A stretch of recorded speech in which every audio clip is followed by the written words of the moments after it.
Welcome back to another case study. Today we are in day 447. So first let's look at the post details. So here I don't want to talk about the number of posts that I have uploaded so far. However, I have changed my strategy and I'm going to talk about the mistakes that I have made so far, and I believe those mistakes contributed to the earnings, why it was a bit low so far. So I have covered those mistakes in the upcoming slides. And here, just to give you a quick change, so what I have done is I have increased the number of words that I used to write on the post on each of my blog. I have two blogs currently, and earlier I used to write somewhere between 500 to 700 words. In some cases I used to hit the 1000 words mark or probably 1500, but right now I have changed the strategy. Right now I'm writing blog posts that is at least 1000 words in length, and most of the time I try to have a blog post that is of 1500 words. Second, when we look at the traffic details, both my websites combined together, it gets around 30,000 website visits. The second blog, which I was talking about, it doesn't get a lot of traffic. Probably it gets around 50 to 60 visits every day, but recently it is getting around 100 visits per day. So that's the contribution of my second blog. But currently there is a change in strategy. I think I have told you that I'm going to report my case study based on one particular website. However, that niche, which is in the make money online niche, I felt that it is difficult for me to outsource to someone else, probably on Fiverr or any other platform, because I'm just going to get a theory written by them. So I think for that particular blog, it makes sense for me to go ahead and write the whole article or the blog post, because I am going to have some kind of relevant screenshots and explanation with some how-to tutorial kind of article. So for that particular part, I'm limited when it comes to outsourcing to someone else, and that's why I have changed my focus. Right now I'm focusing on the second blog, which is in the food niche. So the second blog is in the food niche, and there is a good possibility or opportunity for me to outsource this content, because there are lots of writers who are into the food niche. So that's another reason why I chose to go with my second blog or focus with my second blog instead of the first one. Also, another reason is for the second blog, most of the visits or the traffic that I get is from the tier 1 countries, which is basically US, Australia, Canada. So that is also another reason, because the EPMV is much better in my second blog when I compare it to my first blog. So considering these factors, right now my focus is completely shifted towards the second blog. I hope you guys don't mind. First, let's try to reach the 1000 mark goal in total. Then probably later on I will target this blog where I have to do all the work.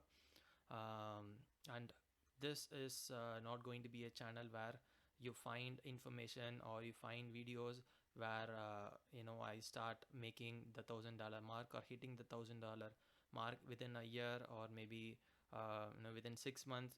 So this is going to be a channel where you see how a normal or the person who is just getting started with blogging, and how is he progressing towards, or how is he learning from his mistakes, and trying to progress or fasten the process so that he could hit that mark much sooner. With that said, now let's move on to the next section, which is the audience details. As I mentioned earlier, so I'm getting the traffic from US, Canada, India, and Pakistan. So this is from both the websites, my second blog and my first blog. So right now, as I mentioned, I'm just going to focus on my second blog, where majority of the traffic comes from US and Canada. Then when it comes to earnings, so right now we are in the grow plan, I believe. The next day when after I uploaded the video, the last video, the 380 80 odd days. So after I uploaded the video, again I had an opportunity to upgrade.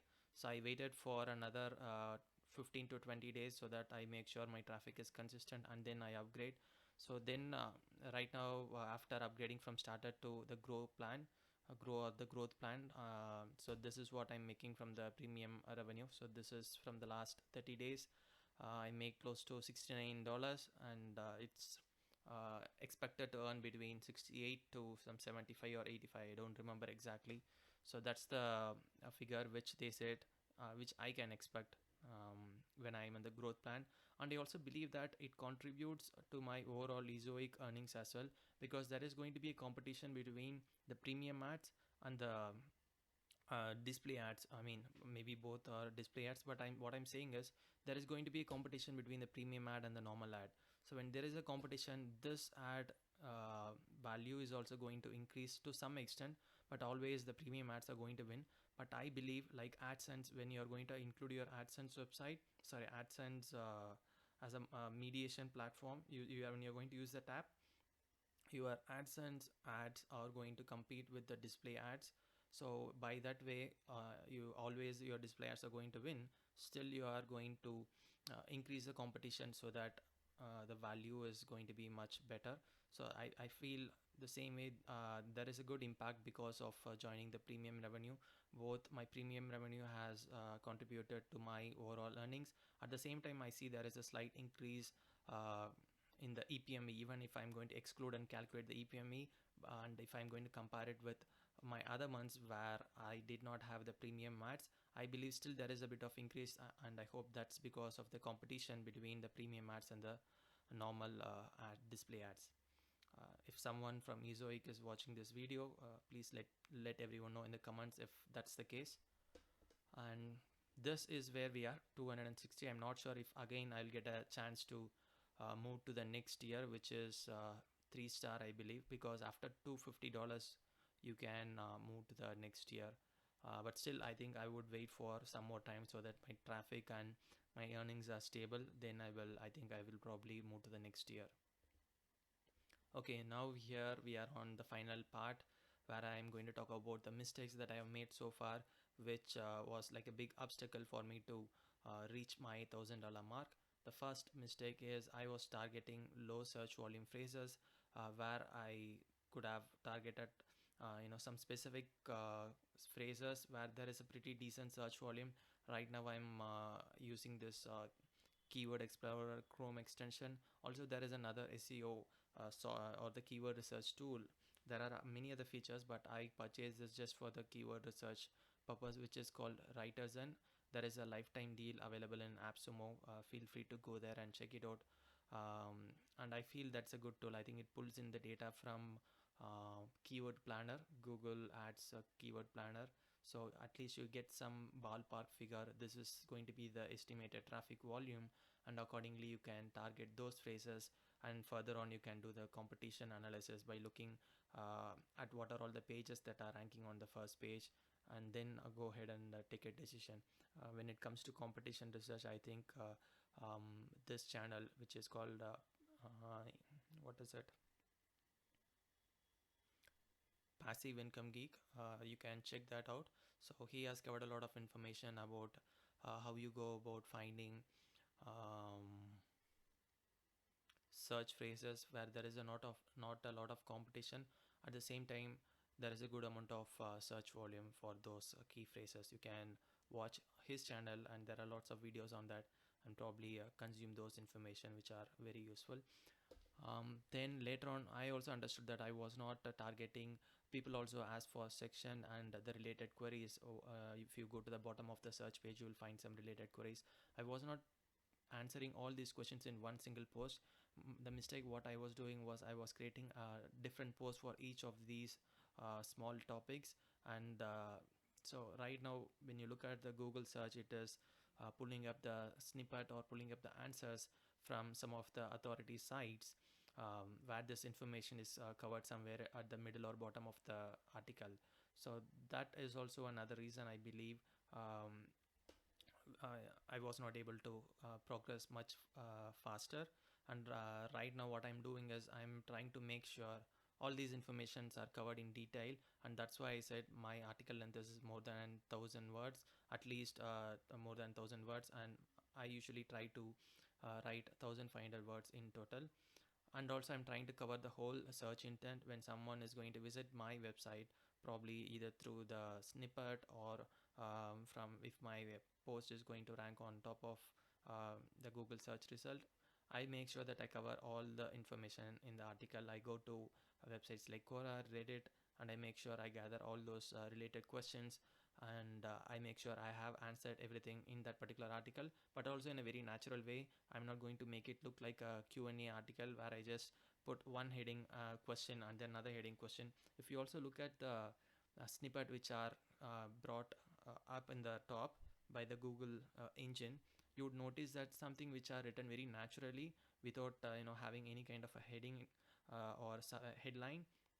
So those tend to show up more on the search query, because those are generally not manipulated.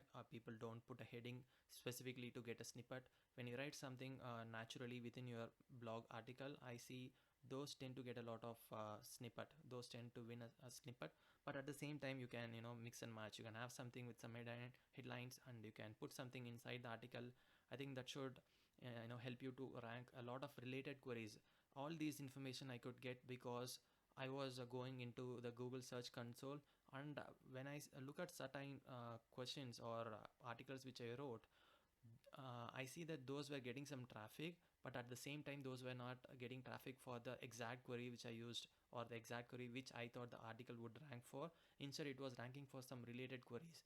At that time only it struck me that I should probably write a detailed article where I cover a lot of information about people also ask for related queries, and cover the whole search intent in a very natural way, which is very important. And also at times I can use some headlines wherever it makes sense, wherever it goes in line with the content. And that's my takeaway from what I have learned so far, and that's something I'm going to implement going forward. And the last thing is that I was doing everything myself. Currently I'm doing a full-time job as a business intelligence solution builder. I work on tools like Tableau, Power BI, and that's like a full-time job I'm doing. And on the side, I'm doing this, or I'm taking care of this blog. But my intention is to grow this blog to an extent where I'll be able to quit my corporate job. I mean, who doesn't like to be their own boss? So that's my whole idea.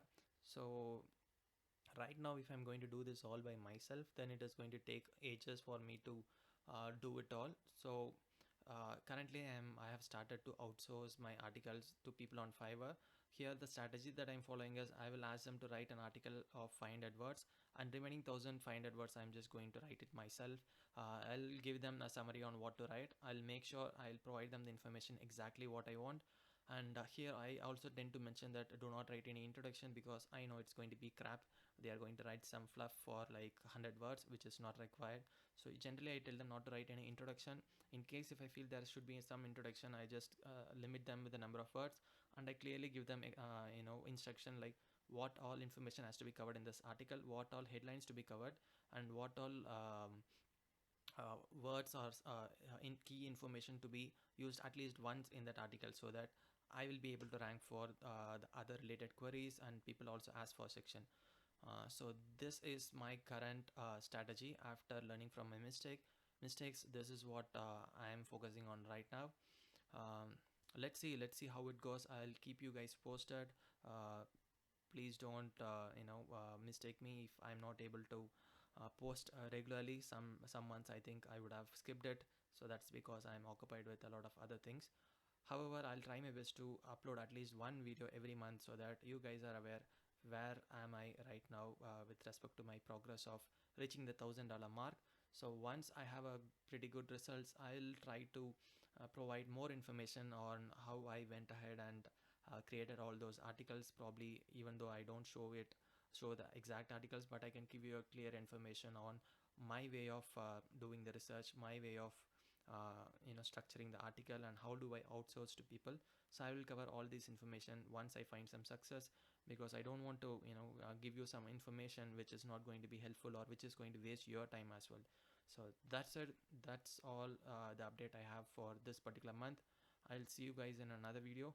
If you like my channel, or if you like my video, go ahead and subscribe to the channel and give this video a thumbs up. So this is going to motivate me to upload more videos. And if you have any questions, feel free to put them in the comment box. I'll reach each and every question, and I'll try my best to answer them as quickly as possible. That's all. Take care. Bye bye.